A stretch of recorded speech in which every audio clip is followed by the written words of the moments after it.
단 30년 만에 전쟁의 잿더미에서 세계 10위권 경제 대국으로 도약한 나라가 있습니다. 한강의 기적이라 불린 그 성장의 신화, 그 중심에는 정부와 재벌이 함께 만든 거대한 엔진이 있었죠.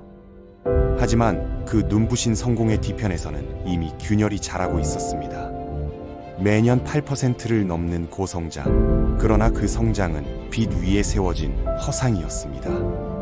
멈출 줄 모르는 그 엔진은 점점 폭주하기 시작했고, 결국 1997년 대한민국은 IMF라는 이름의 폭발을 맞이합니다. 지금부터 한강의 기적이 어떻게 재앙으로 바뀌었는지를 살펴보겠습니다. 재벌이라는 한자어를 살펴보면 재벌, 즉 재산과 벌 쪽을 의미하는 글자들로 이루어져 있습니다. 말 그대로 부유한 가문이나 재산가를 뜻하는 것이죠. 현대적인 의미에서는 한 가족이 소유하고 통제하는 여러 기업들의 집합체를 가리킵니다.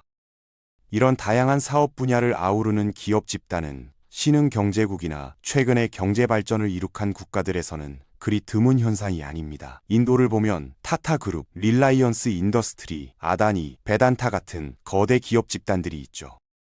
이런 구조가 신흥국에서 잘 작동하는 이유는 명확합니다. 창업기업이 어떤 필요를 느꼈는데 신생시장 환경에서는 그것을 공급해주는 곳을 찾을 수 없는 상황이 자주 발생하거든요. 그래서 자신들의 필요를 충족시키기 위해 직접 새로운 사업을 시작하게 되는 것이죠. 구자경 회장이 당시 상황을 회고한 내용을 보면 이런 과정이 어떻게 진행되었는지 생생하게 알 수 있습니다. 1940년대 후반에 아버지와 함께 화장품 크림 공장을 시작했는데 당시에는 크림병에 사용할 만한 품질의 플라스틱 용기를 공급해줄 업체가 전혀 없었다고 합니다. 그런데 플라스틱 캔만으로는 플라스틱 성형 공장을 제대로 운영하기에는 물량이 부족했습니다. 그래서 빗, 칫솔, 비누 상자 같은 다른 제품들도 함께 만들기 시작했어요. 이 플라스틱 사업을 통해 전기 선풍기 날개와 전화 케이스까지 생산하게 되었고 자연스럽게 전기 및 전자 제품으로 확장되었습니다. 더 놀라운 것은 플라스틱 사업이 석유 정제 사업까지 이끌어냈다는 점입니다. 석유 정제를 위해서는 유조선 운송회사가 필요했고 정유회사 한 곳에서 내는 보험료만 해도 당시 내 최대 보험회사 매출의 절반을 넘어설 정도였다고 합니다.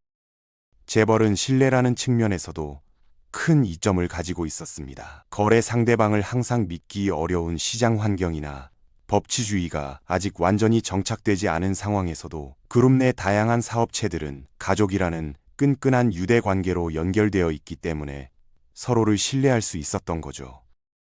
다시 말해서 가족이라는 끈끈한 유대 관계가 계약 이행과 부채 상환을 보장하여 모든 것이 원활하게 돌아가도록 하는 안전장치 역할을 했던 것이죠. 1970년대 한국에서는 제품 하나를 수출하기 위해 무려 120개의 서류가 필요했다고 하니 이런 협력이 얼마나 중요했는지 짐작할 수 있을 거예요.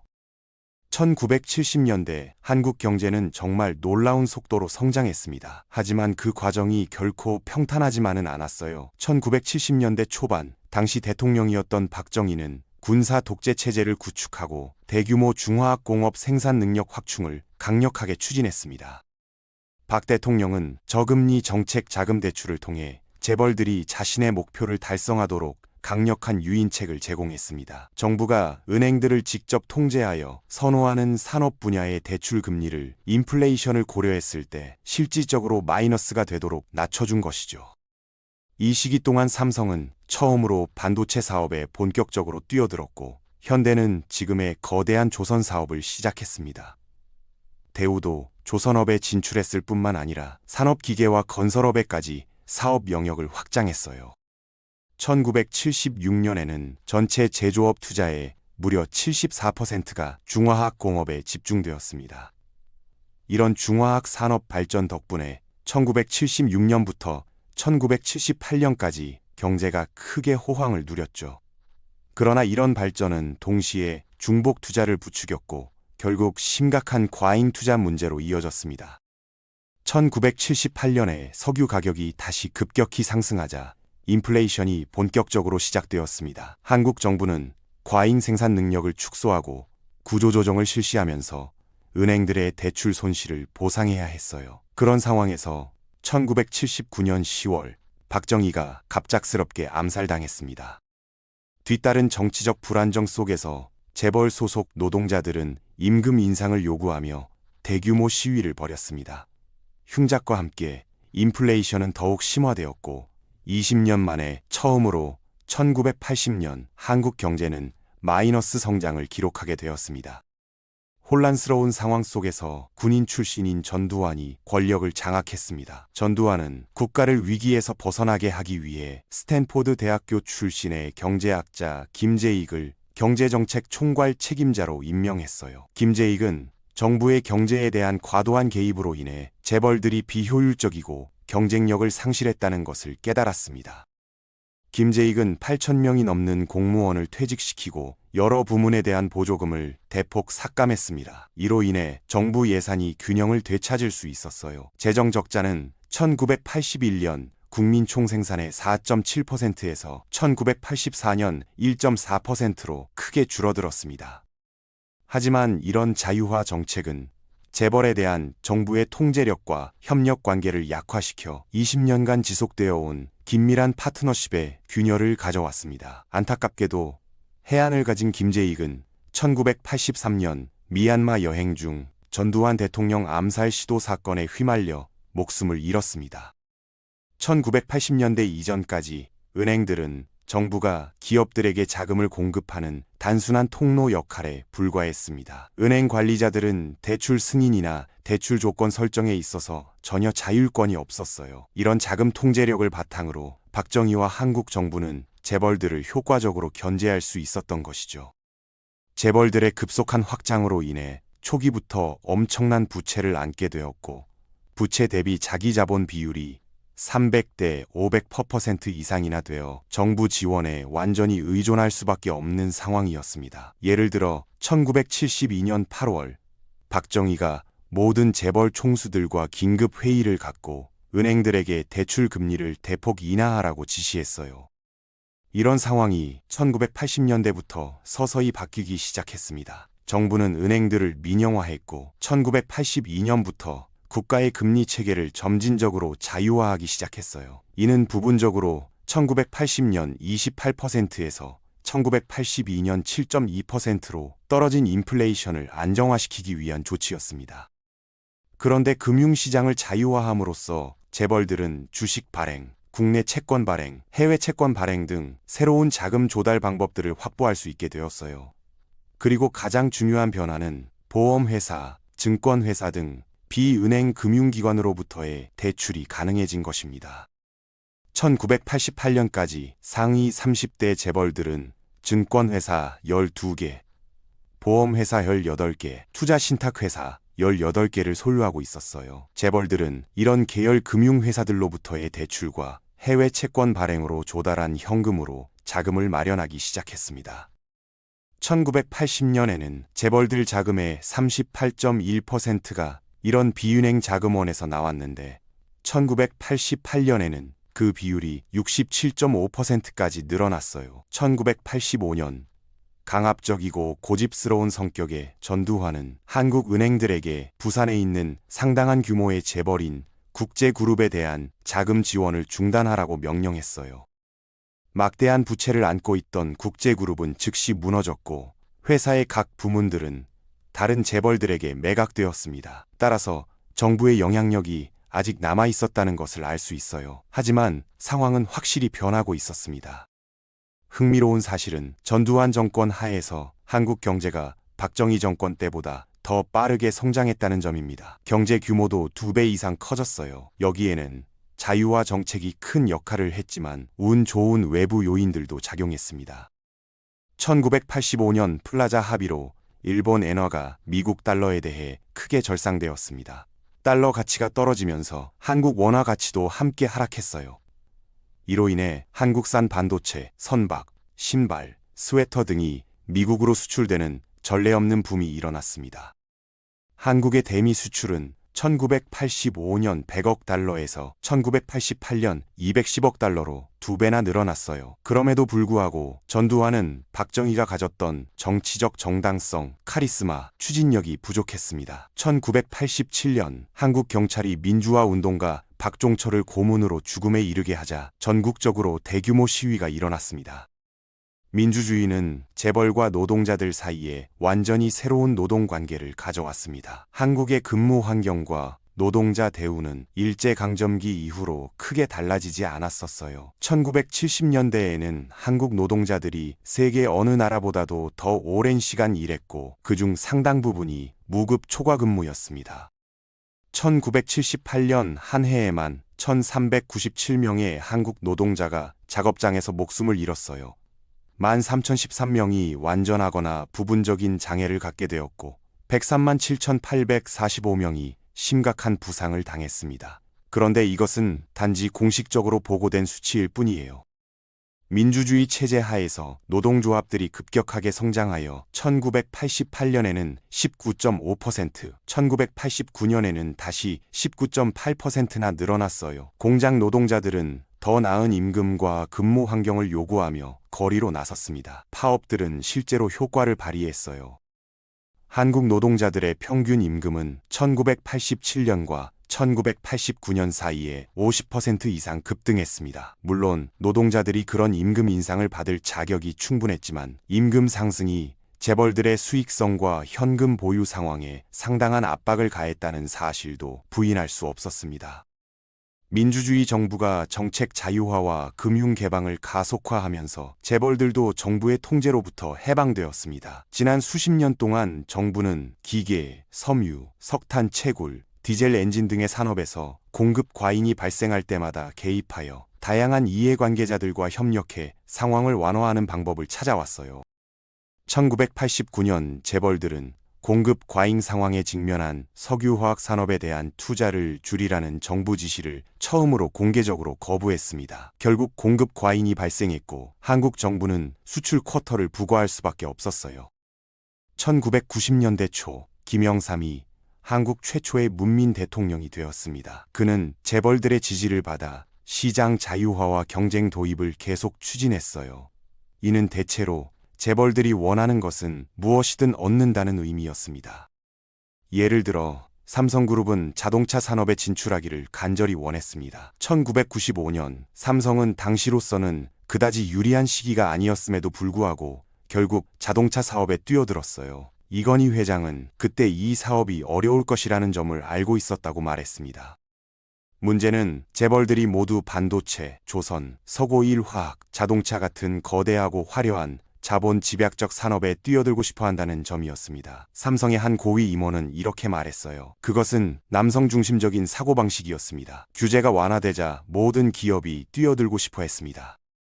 1990년대 초 김영삼 정부는 광범위하고 신속한 금융 규제 완화 캠페인을 실시했습니다. 이자율 규제를 완전히 폐지했어요. 먼저 예금 금리부터 자유화하고 1993년에는 모든 대출과 기업 채권 금리까지 자유화했습니다. 외국인 직접 투자를 촉진하기 위해 외국인의 주식 매입과 채권 발행에 대한 제한도 완화했습니다. 이로 인해 해외에서 한국으로 자금이 대량으로 유입되기 시작했어요. 특히 일본의 경우 최근 이자율이 1%까지 내려갔기 때문에 투자자들은 수익성 있는 자산을 찾아 한국으로 보내기 시작했습니다. 그리고 중요한 점은 재벌들이 한국은행과 비은행 금융기관에 대한 지배력을 더욱 강화할 수 있게 되었다는 것입니다. 1994년 이전에는 6개의 상업은행이 있었는데 1994년 이후에는 24개의 새로운 상업은행이 설립되었어요. 이 새로운 은행들은 완곡하게 표현하면 재벌들의 금고나 다름없었습니다. 독립적인 은행들만큼 수익성도 좋지 않았고 재벌들의 부채에 깊숙이 연루되어 있었어요. 그러면 우리가 만들어낸 이 조합을 한번 살펴보죠. 재벌들은 이 모든 부채를 쌓아왔고 외국 자본의 유입붐으로 인해 그중 상당 부분이 외화로 표시된 부채체였습니다. 더 심각한 문제는 그중 점점 더 많은 부분이 단기 부채라는 점이었어요. 1993년에는 총 부채의 43%가 만기 1년 미만이었는데 1996년에는 58.2%로 늘어났습니다. 이런 단기 부채는 끊임없이 재조달이 필요했기 때문에 기업들을 위험에 노출시켰어요. 더 심각한 것은 재벌 기업들 자체가 비생산적인 자본 투자와 임금 상승으로 인해 특별히 수익성이 좋지 않았다는 점입니다. 무대는 이제 모든 준비가 끝났습니다. 위기는 약간의 공급 과잉으로 시작되었어요. 먼저 1995년과 1996년에 일본 엔화가 평가절하되면서 원화가 상대적으로 강세를 보였고, 이로 인해 한국 수출품의 경쟁력이 타격을 받았습니다. 특히 한국의 주력 수출품이었던 반도체 메모리 칩이 큰 타격을 받았어요. 특히 16메가비트 DRAM의 가격이 1995년 말 50달러에서 1996년 9달러로 폭락했습니다. 이는 부분적으로는 64메가비트 메모리로의 기술 전환 때문이기도 했어요. 국내 총 생산 성장률은 1994에 1995년에 약 9%에서 1996년 7.9%로 떨어졌고 1997년 초에는 6.2%까지 하락했습니다. 여전히 상당한 성장률이라고 볼 수 있겠죠. 하지만 재벌들은 철강, 반도체, 석유화학 등 수출 역량을 늘리는데 막대한 투자를 해왔어요. 첫 번째 도미노는 1996년 후반에 나타났는데 대형 철강 기업인 한보철강이 흔들리기 시작했어요. 한보그룹은 국내 14위 규모의 재벌이었는데 부동산 개발과 거대한 신규 제철소 건설에 무모하게 뛰어든 후로 한동안 위험한 상황에 처해 있었습니다. 하지만 사람들은 정부가 항상 그랬듯이 위기에 처한 기업을 구해줄 것이라고 기대했어요. 이번에는 달랐습니다. 한국 정부는 한보그룹이 무너지는 것을 그냥 지켜봤어요. 1997년 1월 23일 한보철강은 60억 달러의 부채를 안고 충격적으로 파산을 선언했습니다. 너무 커서 망할 수 없다는 신화는 이제 완전히 깨졌고 상황은 매우 빠르게 전개되었어요. 한보에 대출을 해준 은행들이 갑자기 의심의 대상이 되었습니다. 그룹 내 한 회사의 부채가 계열사의 보증을 받고 있기 때문에 한 번의 위기가 쉽게 다른 곳으로 번질 수 있었거든요. 그 후 1년 동안 상위 30대 재벌 중 8개가 어려움을 겪기 시작했어요. 1997년 3월에는 산미철강이 파산했습니다. 4월에는 한국에서 19번째로 큰 기업이자 최대 주류 제조업체인 진로그룹이 재정적 어려움을 드러냈어요. 그들은 자기 자본보다 무려 40배나 많은 부채를 가지고 있었습니다. 1997년 7월 서울로 돌아와서 가장 큰 충격은 기아자동차였습니다. 기아자동차는 한국에서 세 번째로 큰 자동차 제조업체였고 전체 대기업 중에서는 8번째로 큰 기업이었어요. 1996년 부채 대비 자기자본 비율이 6배였습니다. 기아가 탈출구를 찾기 위해 고군분투하는 동안 정부는 기아가 파산하도록 내버려둘 의향이 있다고 발표했습니다. 결국 정부는 1997년 10월 기아를 법정 관리에 돌렸어요. 기아가 무너질 수 있다면 다른 어떤 기업도 안전하지 않다는 인식이 퍼졌거든요. 외국 은행들이 대출금을 회수하기 시작했습니다. 외국인 투자자들은 한국 자산을 팔아치우기 시작했고 주식시장은 4개월 만에 가치의 3분의 2가 하락했어요. 그들은 원화도 매도하기 시작했습니다. 한국 정부는 150억 달러의 외환 보유액을 사용하여 폭락하는 원화를 떠받치려 했습니다. 이것도 실패했어요. 11월 환율은 1달러당 900원이었는데 1997년 12월 말에는 1900원으로 상당히 눈에 띄는 변화를 보였습니다. 그달 한국 정부는 구제금융을 위해 국제통화기금에 도움을 요청할 수밖에 없다고 판단했어요. IMF 구제금융은 여전히 논란의 여지가 많으며 서구에 대한 강한 반감을 계속 불러일으키고 있습니다. 1998년 2월에 통과된 새로운 법률은 해고와 조기 퇴직을 허용했습니다. 실업률은 2%에서 6.7%로 3배 이상 증가했고 그 다음에는 8%까지 올라갔어요. 재벌들은 부채를 갚기 위해 수익성이 없는 여러 계열사들을 구조조정하고 규모를 축소하고 매각해야 했습니다. 1997년의 IMF 위기는 단순한 경제 사건이 아니었습니다. 30년 동안 쌓아온 성장 신화가 무너진 순간이었죠. 정부와 재벌의 밀착, 부채로 세운 번영, 멈출 줄 몰랐던 욕망, 모든 것이 한꺼번에 폭발하며 한국 경제는 붕괴 직전까지 몰렸습니다. 그러나 진짜 비극은 그 다음이었습니다. 위기의 원인을 만든 구조는 바뀌지 않았고 재벌은 다시 일어섰지만 시스템은 여전히 그대로였죠. IMF는 끝이 아니라 경고였습니다. 성장의 속도보다 방향이 더 중요하다는, 그리고 그 교훈을 잊는 순간 같은 비극은 언제든 다시 찾아올 수 있다는 경고 말입니다.